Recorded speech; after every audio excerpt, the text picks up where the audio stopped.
안녕하세요. 저희 채널에 오신 것을 환영합니다. 오늘은 김수진이라는 여성의 극복과 도전으로 가득한 감동적이고 극적인 이야기를 들려드립니다. 어린 시절 다리를 잃었지만 끊임없이 노력하며 살아온 그녀는 자존감의 어려움을 딛고 사랑과 직업에서 빛을 찾았습니다. 하지만 남편 박민호의 배신과 모욕, 그리고 딸 이하연에게까지 상처를 주는 행동은 그녀의 삶을 흔들었습니다. 심지어 그는 정부에게 사치스러운 선물을 하며 가족을 외면했죠. 17년 만에 하연의 결혼식에 뻔뻔스럽게 나타나 돈을 요구하며 소란을 피운 그는 어떤 대가를 치렀을까요?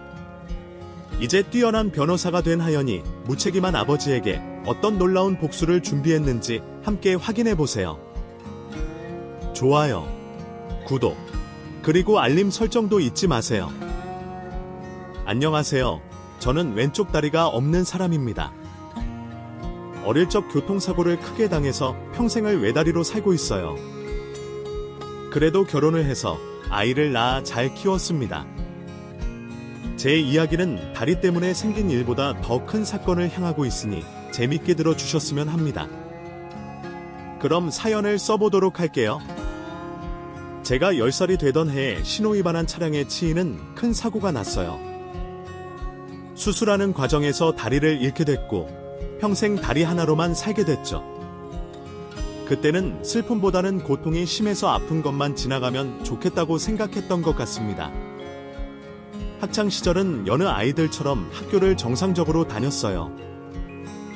유일한 가족인 아빠가 매일 픽업해 주셨고 학교 안에서는 친한 친구들이 도와줘서 나름 즐거운 생활을 보냈습니다. 그리고 고등학교 때 미술에 눈을 뜨는 바람에 미래를 목표로 하고 입시 학원을 다녔어요. 그때도 아빠가 저를 데리고 왔다 갔다 하시느라 고생이 많으셨답니다. 결국 저는 원하는 미대에 합격했고 화가라는 큰 꿈을 가지며 열심히 그림을 그렸습니다. 그런데 저보다 재능이 뛰어난 친구들이 워낙 많아서 노력을 해봐도 한계가 있더라고요. 객관적으로 봐도 제 그림 실력은 동기들 중에 중간쯤 수준에 머물렀던 것 같아요.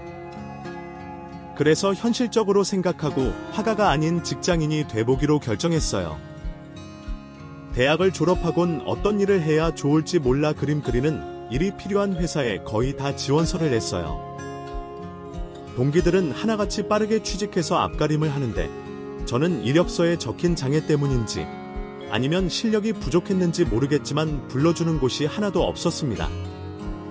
그래서 아예 장애가 있다는 내용을 지우고 이력서를 넣었는데 바로 전화가 오더라고요. 대기업보다 한 단계 미친 큰 기업이었는데 면접을 보러 갔더니 면접관들이 크게 놀랐습니다. 웬더링, 제 장애를 보고 못 볼 걸 본 듯한 표정을 짓더라고요. 저는 아랑곳하지 않고 제가 얼마나 실력이 있는지 증명할 샘플을 제출하고 묻는 질문에 성실하게 답변했습니다.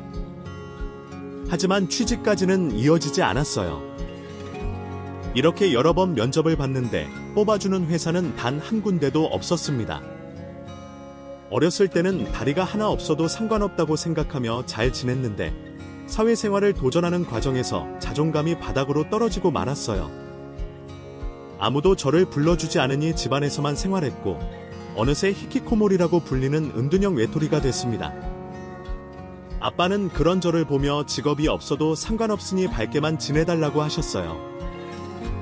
하지만 제 마음은 쉽게 변하지 않았죠. 세상 사람들이 괜히 미웠고 친구들도 모두 가식으로 저를 대하는 거라는 생각을 하며 우울하게 하루하루를 억지로 버텨냈다 합니다. 그렇게 몇 년의 세월을 보내고 20대 중반이 됐고 은둔 생활을 하던 저를 끝없이 설득한 아빠 덕분에 정신과에 가서 상담하기 시작했습니다. 약을 복용하며 2달을 지내봤더니 희한하게 밖으로 나가고 싶은 마음이 생겼답니다. 진작 정신과에 가서 치료받을 걸 하는 후회가 제 가슴 속으로 밀려오기도 했죠. 저는 다시 밝아졌고 사회생활을 해보려고 여러 군데 이력서를 넣어봤습니다. 계속 두드리다 보면 한 군데라도 불러주지 않을까 하는 기대감으로 포기하지 않았어요. 그런데 은둔 생활하는 동안 그림 실력이 줄어든 데다 사회성이 부족해서 그림 실력 테스트에서 번번이 떨어졌습니다. 그래서 다시 열정적으로 그림을 그리며 이전의 실력보다 더 키우기로 했어요. 매일 집에서 물감을 범벅하며 노력했죠. 그러던 어느 날 제가 나온 대학교에서 행사를 한다고 초대장이 왔어요. 후배들이 그린 그림을 전시하는데 구경 오라고 우편으로 왔더라고요. 저는 대학 시절을 떠올리고 나들이 할 겸 해서 휠체어를 타고 대학교를 방문했고 후배들의 작품을 보고 감탄했습니다. 그림을 어찌나 잘 그리던지 제가 왜 취직이 안 되는지 아주 잘 알겠더라고요. 그동안 장애 때문에 떨어졌다고 생각했는데 모든 게 제 착각이었던 것 같았습니다. 그렇게 재밌게 전시회를 구경하고 돌아가려는데 조교가 저를 붙잡더라고요.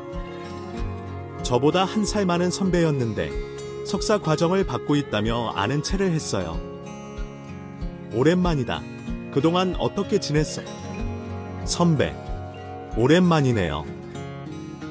뒤에서 누가 제 이름 부르길래 깜짝 놀랐어요. 그랬니? 난 지금 조교로 있어. 대학 교수가 돼보려고. 아, 꿈이 멋진데요. 선배는 분명 훌륭한 교수가 될 거예요. 고마워. 너는 요즘 어때? 어디서 일하고 있니? 아니요. 백수를 지내고 있어요. 제 실력이 형편없어서 불러주는 데가 없네요. 내 실력이 어떻다고 그런 말을 해. 내가 보기엔 사람들 눈이 삔 것 같다야. 그렇게 위로해주니 기분이 한결 나았네요. 선배, 저 병원 갈 시간이라 그만 가볼게요. 만나서 반가웠어요. 오랜만에 만난 선배를 뒤로하고 돌아가려는데 그가 제 휠체어를 잡더군요. 우리 오랜만에 만났는데 같이 밥이나 먹을까? 병원은 내가 바래다 줄게. 아니에요. 괜히 시간 빼앗고 싶지 않아요. 나 한가해. 그리고 소진아, 너랑 대화도 나누고 싶었어. 우리 학교 다닐 때 서먹했었지. 그때는 내가 수줍음이 많아서 여자들하고는 거의 대화를 나눠보지 못했어. 그랬었나? 아무튼 좋아요. 같이 밥 먹으러 가요. 병원은 내일 갈 테니까 근처 식당으로 가요. 그리하여 저와 선배는 함께 식사를 하고 헤어졌는데 그날 이후로 연락이 계속 오더군요. 연애를 한 번도 해보지 못한 저인데 선배가 저를 좋아하고 있다는 걸 느낄 정도로 매우 적극적으로 나오더라고요. 저는 선배가 좋은 사람인 걸 알고 있고 좋은 기회인 것 같아 한번 만나보기로 했답니다. 저희 두 사람은 몇 주 뒤에 정식으로 교제하기 시작했어요. 덕분에 제 삶의 질이 수직 향상하는 것 같았습니다. 그의 성격이 모난 구석이 없었고 엄청 착해서 제가 행운아라는 생각이 매일 들었습니다. 그렇게 연애를 수년 동안 한 뒤에 제 나이 31살이 되자 그이가 저에게 청혼을 했답니다. 기쁘긴 했지만 사실 현실적인 고민이 많이 생겼어요.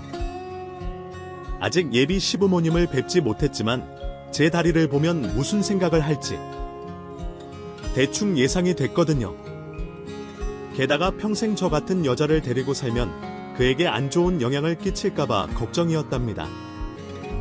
그런 생각을 계속하는 걸 보니 연애를 해도 자존감은 여전히 낮았네요. 남자친구는 계속해서 결혼하자고 졸라댔어요. 시부모님도 이미 제 다리에 대해 알고 계시니 걱정하지 말고 인사드리고 결혼하자고 하더군요. 그래서 전 용기를 내서 예비 시댁에 찾아갔는데요. 아무도 저를 이상한 시선으로 보지 않았습니다. 다들 저희 결혼을 축하해주는 분위기였어요.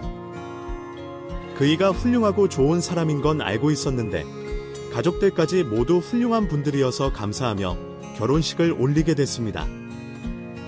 휠체어를 탔지만 웨딩드레스의 아름다움이 제 치부를 가려줘서 많은 하객들에게 박수를 받으며 예식을 올렸어요. 그런데 기쁜 일이 있으면 나쁜 일도 같이 따라오는 법인가 봐요.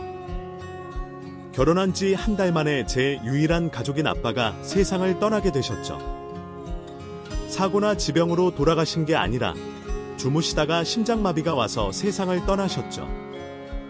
비통하고 황망한 소식에 저는 오열하다가 실신까지 했고 아빠의 장례식 내내 정신을 놓고 말았습니다. 남편은 상주가 되줘서 조문객들을 하나하나 챙겨줬고요. 아빠를 떠나보내고 슬픔에 가득 차 있었지만 남편이 옆에서 많이 웃게 해줘서 아빠를 가슴에 묻을 수 있었습니다. 그리고 결혼 후 1년 만에 임신하게 됐고 앞으로의 인생이 엄청 행복할 거라 믿어 의심치 않았습니다. 10달 뒤 딸아이를 출산한 저는 서툴지만 열심히 책을 봐가면서 육아를 했고 다행히 딸아이는 건강하게 자라줬어요. 남편 또한 딸애가 태어난 뒤로는 회사에서 퇴근하면 칼같이 집에 와 시간을 보냈답니다. 이런 평범한 행복을 누리게 돼 신에게 감사했고 하늘에 있는 아빠한테 감사했습니다. 몸이 불편하긴 하지만 육아를 하는데 큰 문제가 될 건 없었어요. 딸아이와 외출하게 되면 목발을 짚고 유모차를 천천히 밀면서 움직이면 충분히 산책도 하고 볼 일도 볼 수 있었습니다.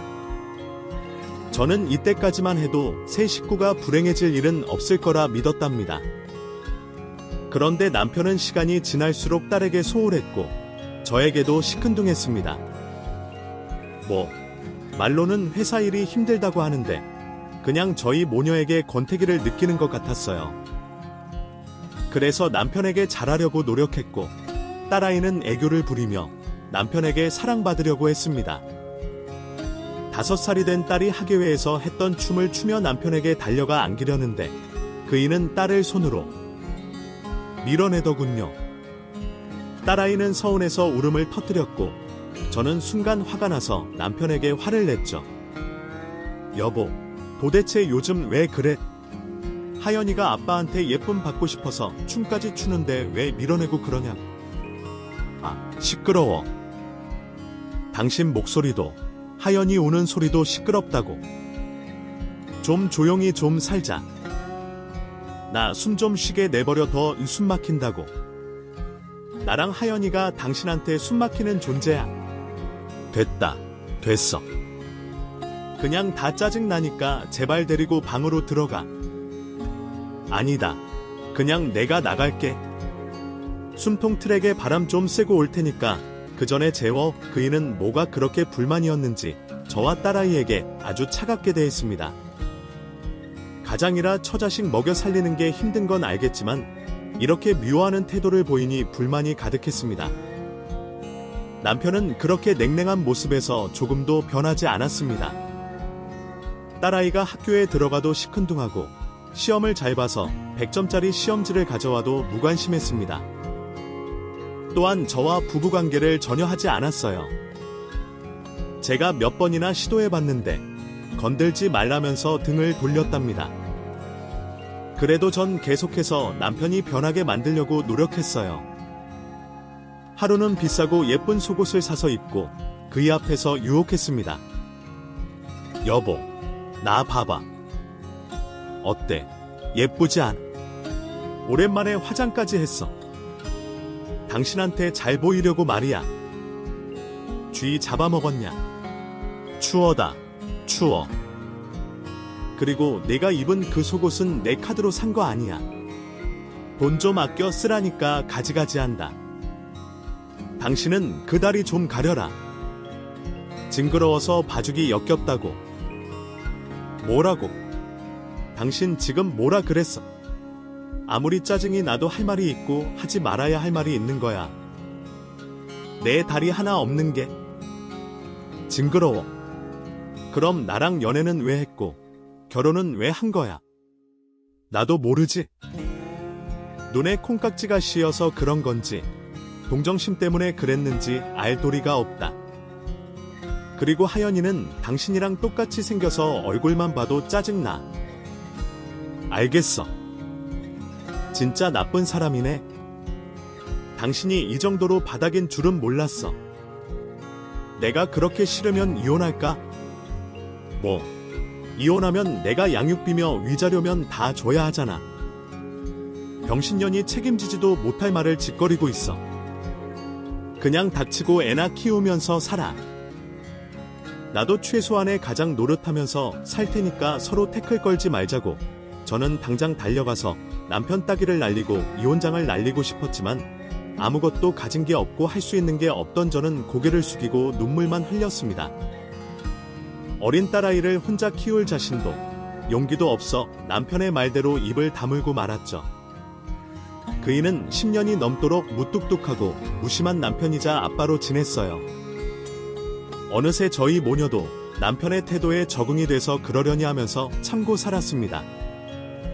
한편 제 딸 하연이는 머리가 정말 똑똑해서 고등학교 때 전국 성적이 50등 안에 들었답니다. 이 정도면 명문대 가는 건 물론이고 장학생까지 노려봐도 될 것 같았어요. 수능 시험을 치른 딸에는 아쉽게 내 문제를 틀려서 명문대 장학생으로 들어가진 못했습니다. 그래서 입학금과 등록금이 필요했답니다. 딸에는 남편에게 뭔가를 부탁하는 걸 어려워해서 제가 이야기를 꺼냈어요. 새 식구가 식사를 하던 도중에 남편에게 할 말이 있다고 전했죠. 여보, 우리 딸이 서울에서 제일 좋은 대학에 가게 됐어. 당신 놀랐지? 뭐? 대학? 참나. 고등학교 나왔으면 됐지. 대학까지. 가려고? 너희 모녀는 내 살 가죽까지 벗겨먹을 생각이냐? 양심이 있으면 대학 등록금은 알아서 해결해. 여보, 왜 애한테 무안을 주고 그래? 당신은 딸이 자랑스럽지도 않아. 대학 등록금 주는 게 아깝다고. 그러자 남편은 딸에게 시선을 돌리고 막말을 했습니다.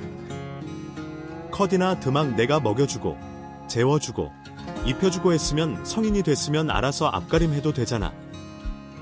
다들 학자금 대출받고 열심히들 살고 있는 세상인데 너는 염치 없이 아빠한테 등록금이나 뜯어갈 생각하냐? 아빠, 그만하세요. 벌써 엄마한테 제가 스스로 감당하겠다고 말씀드렸어요. 아빠가 이런 식으로 나올 줄 알았으니까요. 걱정 마세요.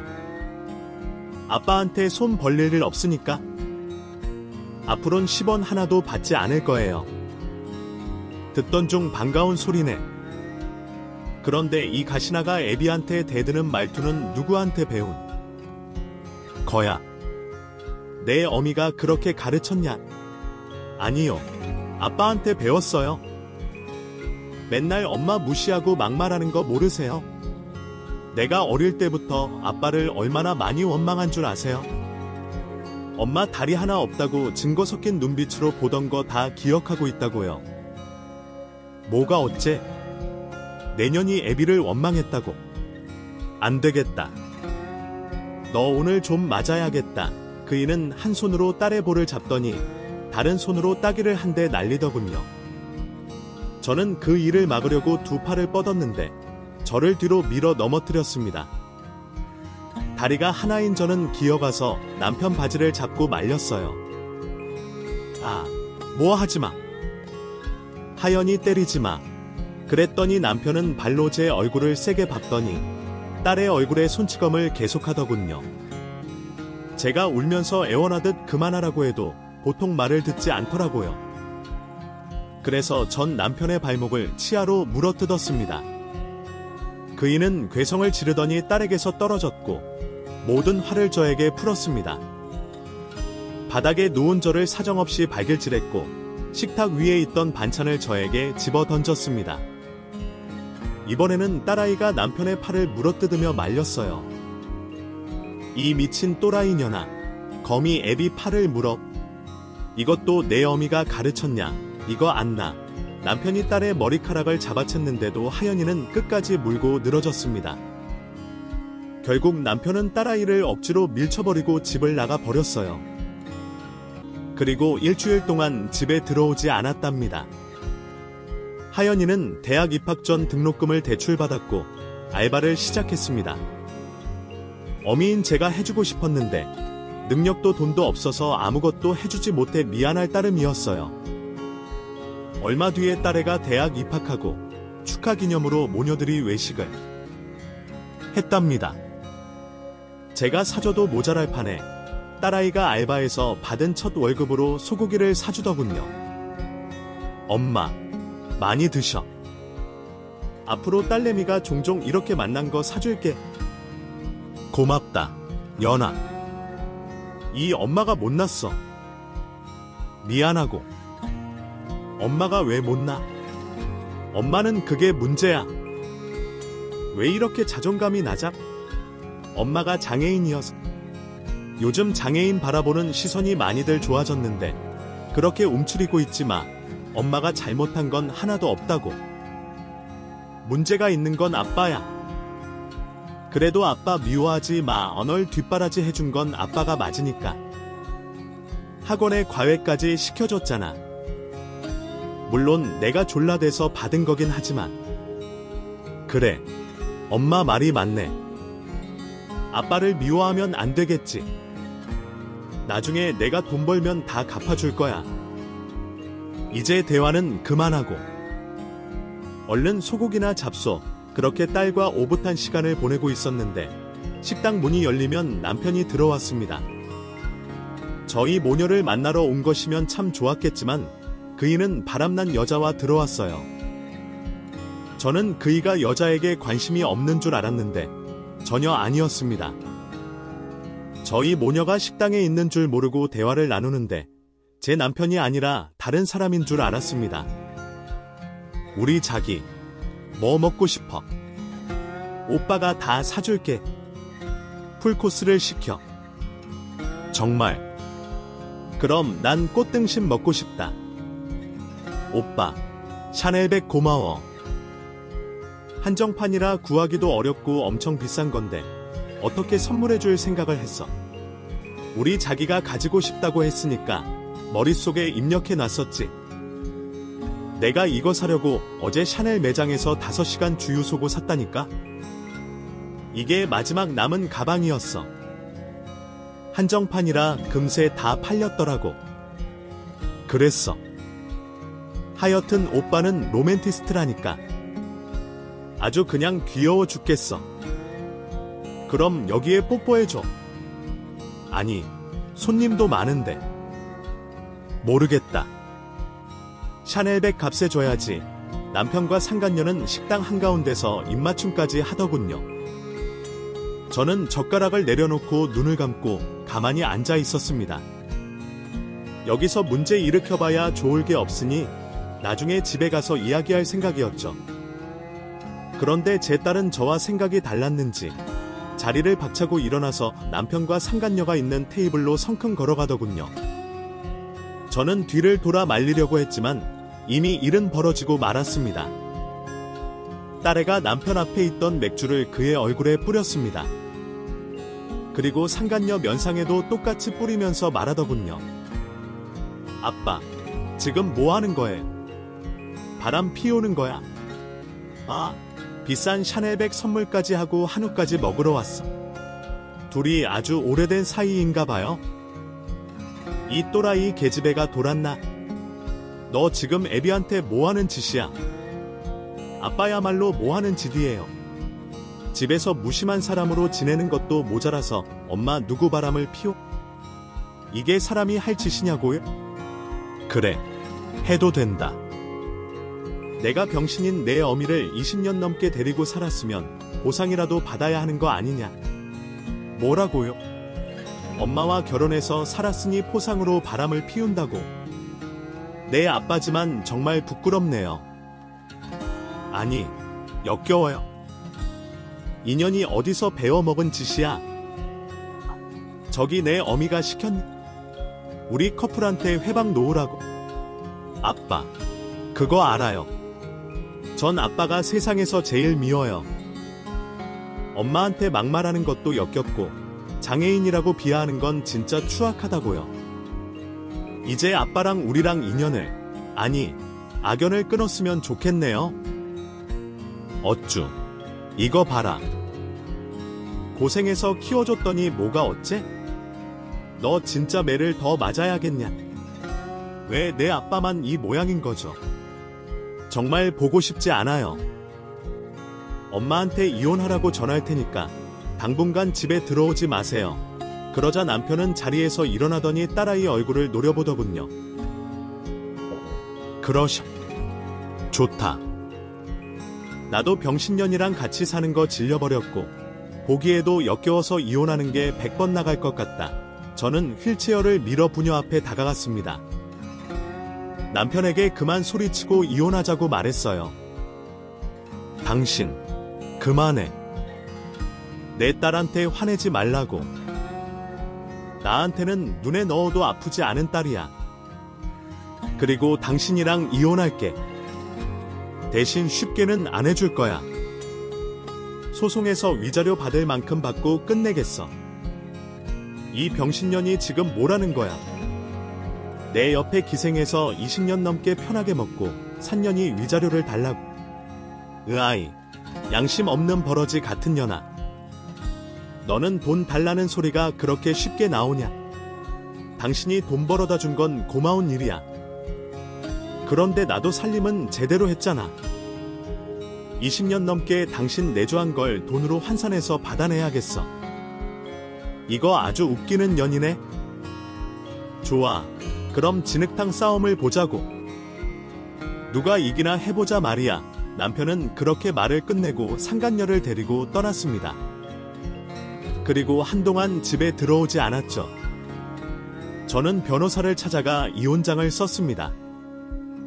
모욕과 욕설, 손찌검, 그리고 외도까지 빠짐없이 모두 털어놨어요. 그리고 얼마 뒤 이혼 재판을 받게 됐습니다. 남편은 대형 로펌의 변호사를 3명이나 데리고 왔더군요.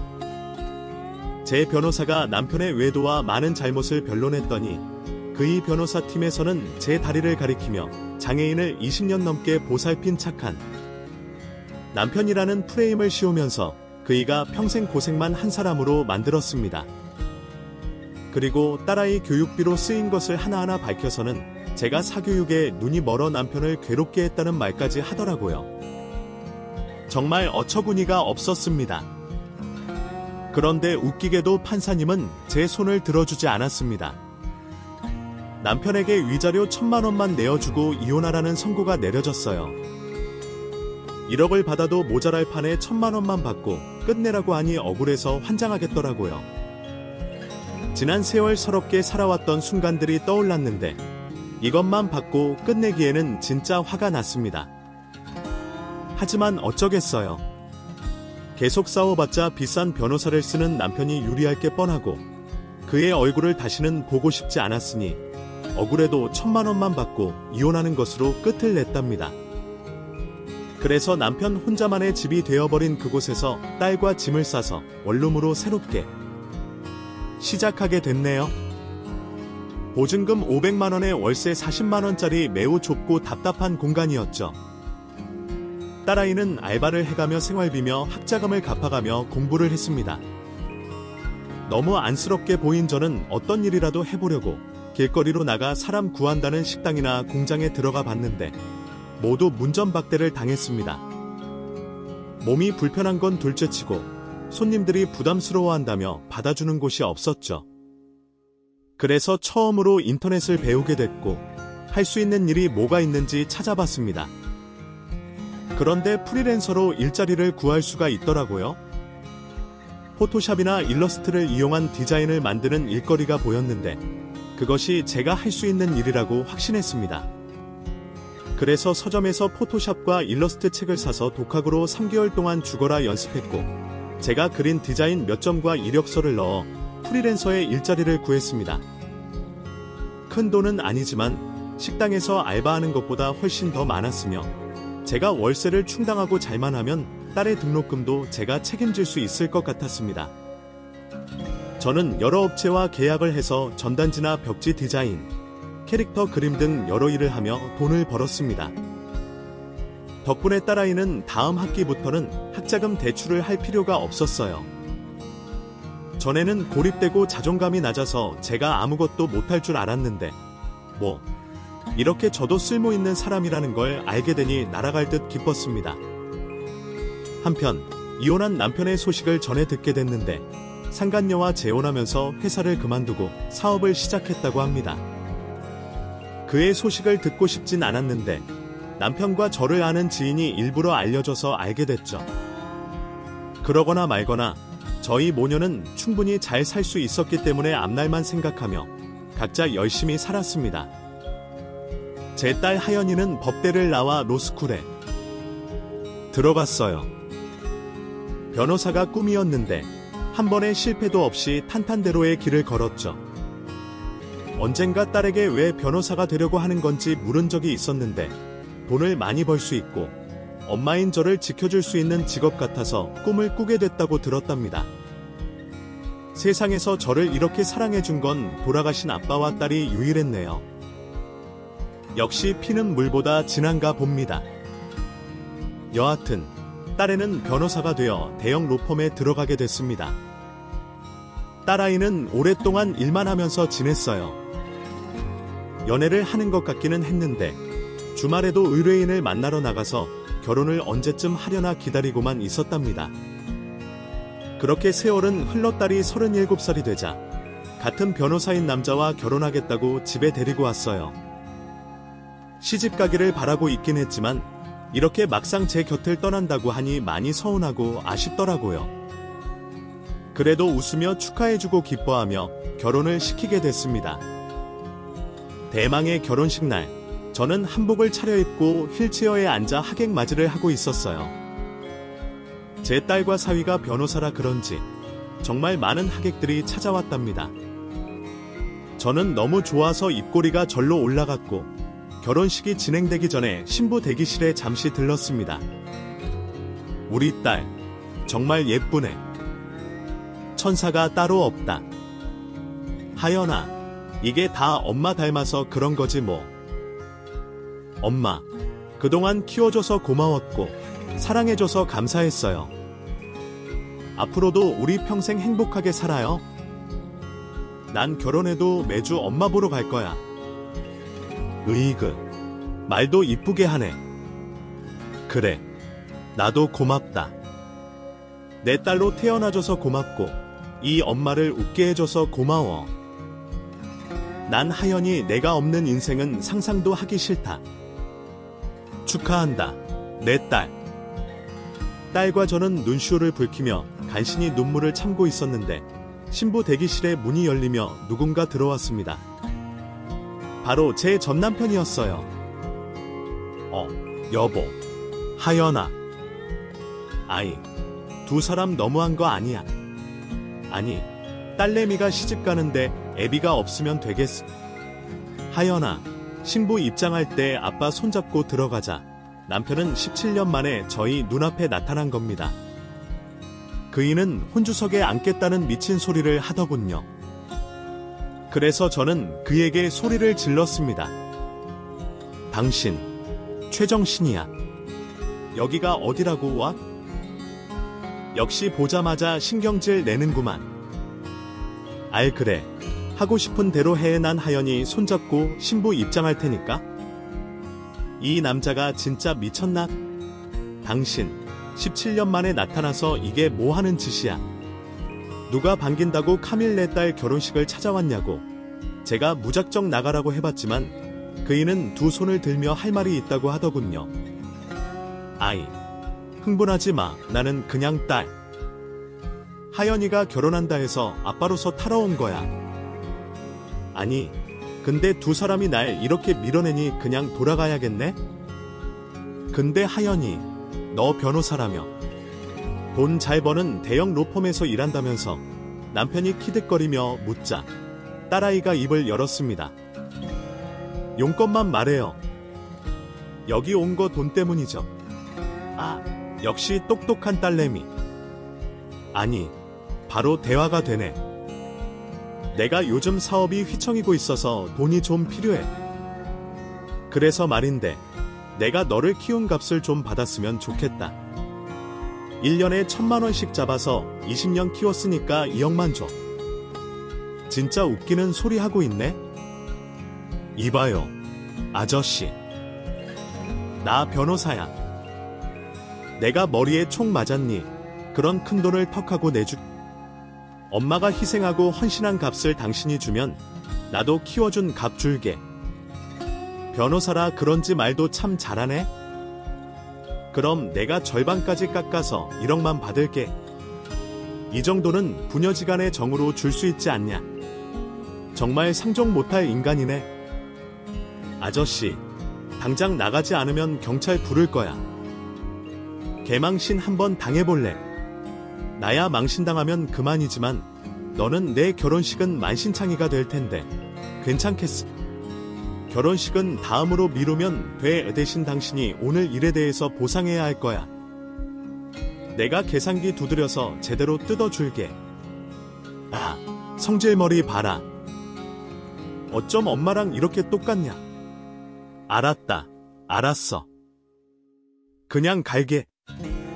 대신 내 결혼 생활이 순탄하게 유지되길 바라면 나한테 돈을 줘야 할 거야. 내 남편도 변호사였지. 내가 사위한테 돈 좀 달라고 해볼까? 아님 사돈들한테 달라고 할까? 전 남편은 제대로 진상을 부리고 있었습니다. 딸 결혼식에서 아빠라는 사람이 이래도 되는 건가요? 저는 협탁 위에 있던 볼펜을 집어던지며 당장 꺼지라고 경고했습니다.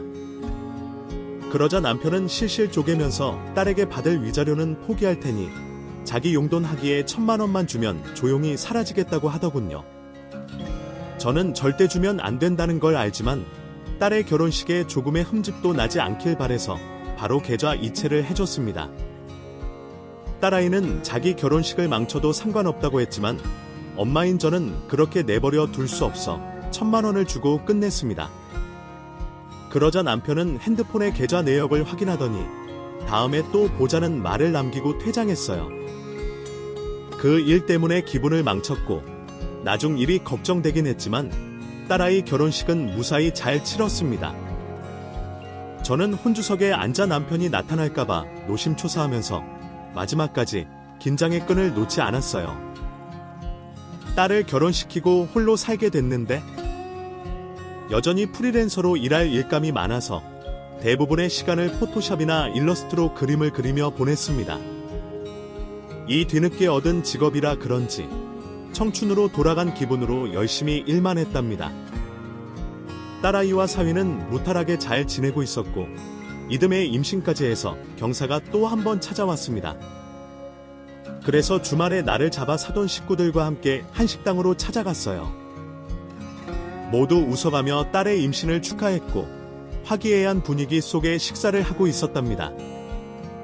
그리고 딸이 저를 집까지 데려다 준다고 사돈 식구들과 인사를 하고 주차장으로 갔는데 거기서 보고 싶지 않은 얼굴을 또 보고야 말았습니다. 당신이 여긴 또 어떻게 알고 온 거야? 지금 스토킹하는 거야. 전 남편에게 뭐하는 짓이냐고 으르렁대했더니 그이가 침울한 표정으로 대답하더군요. 여보, 내가 미안해. 아니, 정말 미안해. 하연이한테도 정말 미안하다. 나 쫄딱 망했어. 아니, 사업망하고 마누라한테 이혼까지 당해서 가진 게 아무것도 없어. 그러니까 그지가 돼서 찾아온 거야. 이번에도 목적이 돈이냐? 나 돈 필요 없어. 그냥 당신 옆으로 돌아가기만 해줘. 그럼 내가 평생 당신한테 충성할게. 하연이한테도 못해줬던 아빠의 사랑 베풀어줄게. 그러니까 날 받아줘. 작년엔 결혼식장 와서 협박하더니 오늘은 구걸을 하네. 우린 당신을 받아주지도 않을 거고 돈도 못 줘. 그러니까 당장 꺼져. 경찰에 스토킹으로 신고해버리기 전에. 아이, 여보, 이런 식으로 나올 거야. 내가 이렇게 애원하는데도 아무리 빌어봤자 당신한테 돌아가는 건 아무것도 없어. 돈 잃고 바람난 년이랑 살다가 버림당하고 돌아오면 우리가 얼싸 좋다고 당신 받아줄 거라 생각했어. 정말 안 되는 거야. 그만 꺼지라고 손짓했습니다. 그러자 전 남편이 태도를 돌변하더군요. 아이씨, 병신년이 이 정도였으면 들어줘야 하는 거 아니냐. 내가 너랑 결혼한 것 자체가 고마운 걸 모르는 거야. 나 아니었으면 내년 딸이 태어났겠어. 그러니까 돈 좀 내놔봐. 하연이 너 잘 나가는 변호사라며 이 아빠 좀 도와줘. 아저씨, 누구세요? 저 아세요? 제 눈에는 그냥 미친 개 사이코만 있지 아빠라는 존재는 보이지 않네요. 경찰에 신고하기 전에 그만 꺼져주세요. 그러자 전 남편은 혀를 차며 조용히 돌아가더군요. 그때까지만 해도 더는 나타나지 않을 거라 생각했는데 그이가 사위를 몰래 찾아갔답니다. 딸아이 이야기를 들어보니 1억만 달라고 국어를 심하게 했더라고요. 사위는 장인어른이고 불쌍하고 하니 돈을 건네줬다고 하고요. 당연히 저와 딸애는 흥분하며 왜 그놈한테 돈을 줬냐고 사위를 나무라고 했습니다. 전 남편이 하도 괴롭게 해서 돈을 주고 평생 제 딸 앞에 나타나지 말라고 부탁했다고 하더라고요. 결국 1억을 뜯어낸 남편은 한동안 나타나지 않았습니다. 다시 나타난다 해도 돈을 줄 사람이 없었으니 걱정을 내려놨죠. 그런데 한 달 만에 전 남편에게서 연락이 왔습니다. 무슨 일이냐고 물었더니 경찰서에 잡혀왔다며 도와달라고 하더군요.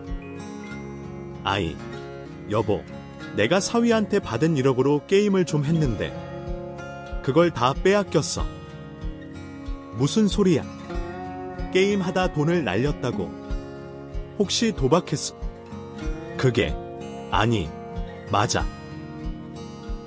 1억 가지고 사업하긴 턱없이 부족해서 아니, 돈 좀 빌리려고 하우스 갔는데 왜 하필이면 경찰들이 덮치는 바람에 게임 몇 판 못 해보고 돈을 모조리 당했어. 아니, 지금 돈도 문제지만 나 지금 감옥 가게 생겼어. 그 하연이한테 변호 좀 해달라고 하면 안 될까? 뭐? 도박하러 갔다가 경찰한테 걸렸다고. 참나, 당신 대단하다. 내가 결혼한 남자 맞니? 아, 여보, 미안하게 됐어. 나도 내 인생이 왜 이렇게 됐는지 모르겠다니까? 여보, 아니, 돈은 그렇다 쳐도 날 감옥에 보내는 건 좀 아니지 않? 하연이한테 변호 좀 해달라고 해봐. 이 화상아, 왜 이렇게 우리 모녀를 가만두지 못하는 거야? 저는 전화를 끊어버리고 무시해버리기로 했습니다. 괜히 딸아이한테 곤란한 일을 맡기고 싶지 않아 입을 다물기로 한 거죠. 그런데 이튿날 전 남편이 직접 딸에게 전화를 걸었는지 저를 찾아왔더군요. 하연아, 내가 변호할 필요 없어. 그냥 국선 써서 형량이나 줄이라고 해. 아니, 엄마, 나 그 사람 변호할 거야. 아무리 그래도 나를 낳아준 아빠인데. 가만히 있으면 그게 사람이겠어? 너 지금 제정신이니? 뭐 잘못 먹기라도 한 거야. 엄마, 나 제정신 맞고요. 잘못 먹은 거 없어. 아빠 변호하기로 했으니까 그렇게만 알고 있어. 아, 엄마도 재판날 오시면 좋겠다. 딸애는 무슨 꿍꿍이인지 말을 해주지 않았습니다. 전 남편의 변호를 진짜로 하려는 건지 문서를 잔뜩 모았더라고요. 얼마 뒤에 전 남편의 도박죄에 대한 재판이 열리는 날 사위가 저를 데리러 왔고 방청석에 앉아 재판하는 걸 구경했습니다. 검사가 고액을 가지고 도박한 혐의로 무거운 형량을 구형했고 잠시 후 딸아이의 반론이 시작됐습니다. 존경하는 판사님, 피고인은 모든 죄를 시인하고 있으며 여태까지 저에게 털어놨습니다. 도박은 이번이 처음이 아니라 수십 차례 상습적으로 해온 것으로 밝혔습니다. 딸아이의 말에 모두가 놀랐고 전 남편은 새든 표정으로 을조렸습니다.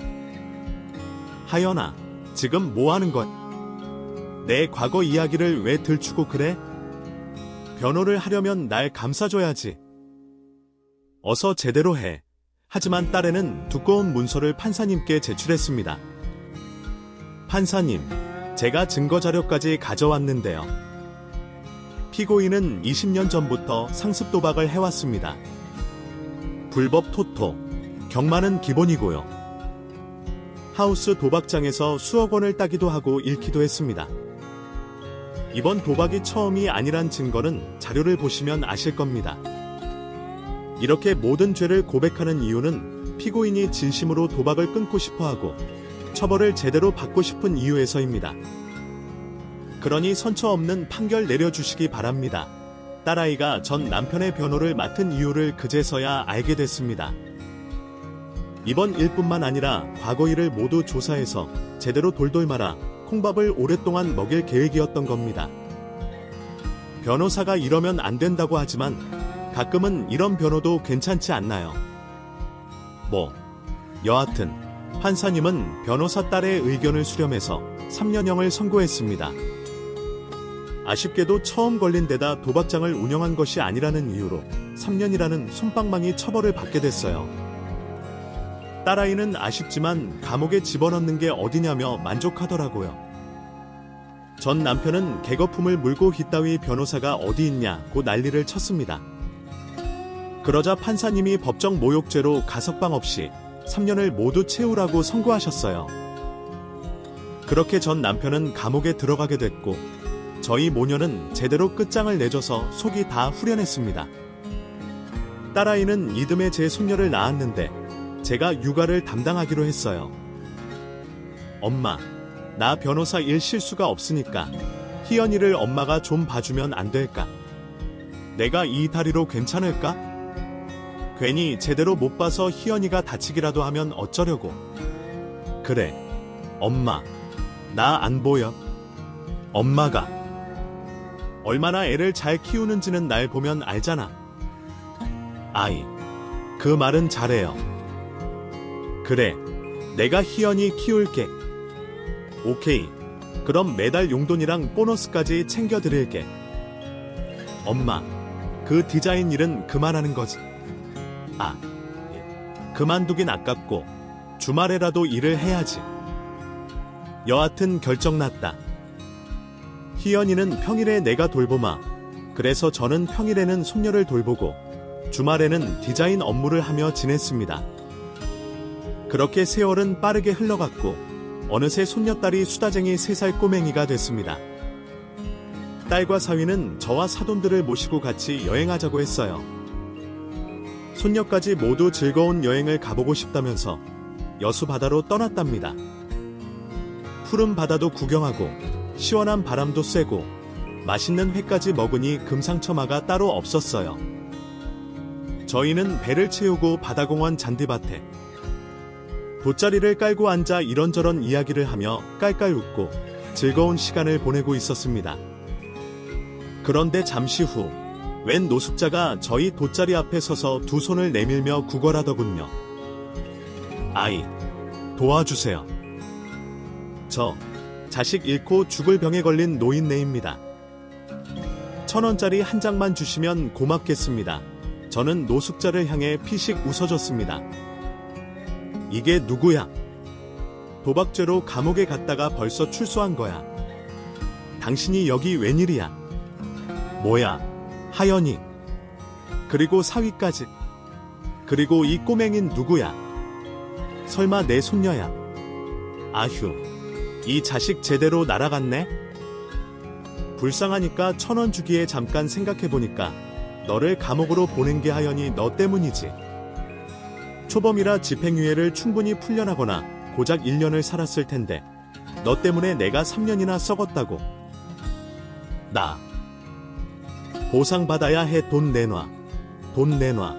이년아. 전 남편이 딸아이에게 들이대며 소리치자 사돈 어른이 그이의 멱살을 잡더군요. 저희 집 사정을 모두 알고 있었으니 남편이 어떤 쓰레기인지 명확하게 알고 있었습니다. 사돈 어른은 전 남편 얼굴에 주먹을 몇 대 갈기고 잔디밭에 굴려버렸어요. 그러자 전 남편은 끙끙 앓는 소리를 내며 저희 쪽으로 기어오더군요. 그러더니 한 손을 뻗으며 한마디 하더군요. 저는 너무 어이가 없어서 한숨을 길게 내쉬었습니다. 아이고, 이 등신아, 왜 이러고 사니? 그냥 나가 되져라. 이 병신년이 어디서 죽으라 마라. 내 인생이 이렇게 된 걸 따져보면 다 당신 탓이라고. 너만 만나지 않았더라면 내 인생은 순탄했을 거야. 이 병신년아. 저는 그 말을 듣고 남편의 손가락을 꺾어버렸습니다. 비명 소리가 바다공원에 울려 퍼질 정도로 크게 났어요. 이 다리 하나 없는 병신년이. 넌 나 아니었으면 잉여 인간으로 평생 살았을 거라고. 나한테 고마운 줄 알아야 한다고. 그래, 고맙다. 내 덕분에 하연이 낳은 거, 그거 하나 고맙고 나머지는 하나도 안 고마워. 이등신 자식아. 저는 지갑에 있던 10,000원짜리 2장을 꺼내 두 손으로 둥글게 구겼습니다. 그리고 멀리 던졌더니 네 발로 기어가서 돈을 줍더군요. 그러더니 저희 쪽으로 오지 않고 다른 돗자리에 앉은 사람들에게 국어를 이어갔습니다. 그게 제가 본 전 남편의 마지막 모습이었네요. 악독하고 사악한 전 남편은 앞으로도 망가진 채 살아갈 것입니다. 제 사연은 여기서 마무리해야겠네요. 지금은 손녀를 키우며 지내는 것이 가장 행복해서 시간 가는 줄 모르고 지내고 있답니다. 배우자에게 배신당하거나 저처럼 욕설과 손찌검을 당했던 분들이 계신다면 위로가 되는 사연으로 들렸으면 좋겠네요. 그럼 이만 인사드리겠습니다. 경청해주셔서 감사합니다. 안녕히 계세요. 김수진과 그녀의 재능 있는 딸 이하연의 역경을 딛고 일어선 감동적인 이야기를 끝까지 들어주셔서 감사합니다. 이 이야기가 어려움을 겪은 분들에게 영감과 공감을 전했기를 바랍니다. 다음 의미 있는 이야기를 놓치지 않으려면 좋아요, 구독, 그리고 알림 설정을 꼭 눌러주세요. 이 이야기가 공유할 가치가 있다고 생각되시면 친구나 가족에게도 전해주세요. 다음 영상에서 다시 만나요.